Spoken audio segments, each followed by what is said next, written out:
मोरे गौआ छुट्टी गईले अंगना दुआर हो।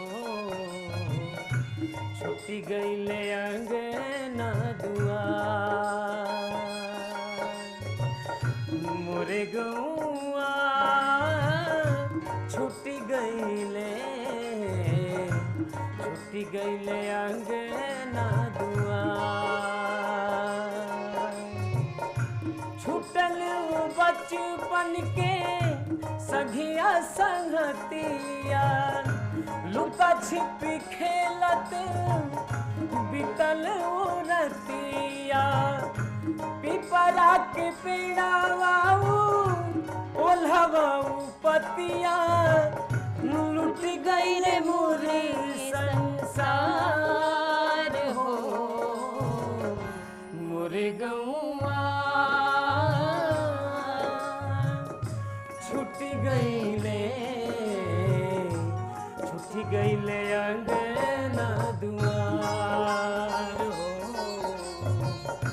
मोरे गौआ छुट्टी गईले अंगना दुआर। छुट्टी गईले अंगना दुआर।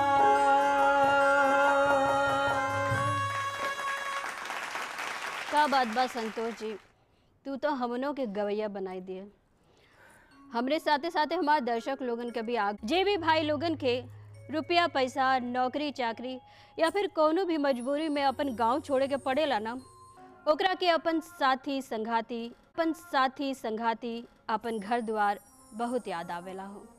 काहे कि वहाँ जियल खायल रहन, वहाँ बचपन बतौले रहें। वो समय तो बहुत अच्छा लगत रहा कि शहरे जाएं, वहाँ का ज़िंदगी जीं। लेकिन सच बताएं संतोष जी, वहाँ सब बा और गाड़ी घोड़ा सब बा, लेकिन उ प्यार नाही बा, उ फील नाही बा जो माँ का चूल्हा के बनाए टिकरी में रहल, बाबा का कहानी किस्सा में रहल, डांट फटकार में रहल। उ ना बा संतोष जी। यही लिए हमके हमार गांव बार बार याद आवेला। खैर कोनो बात नहीं, हमार तो आँख भर गई, लेकिन हम चाहब कि हे भैया हे बबनी आज गांव का गीत गावा हो और ऐसा रच के गावत जा कि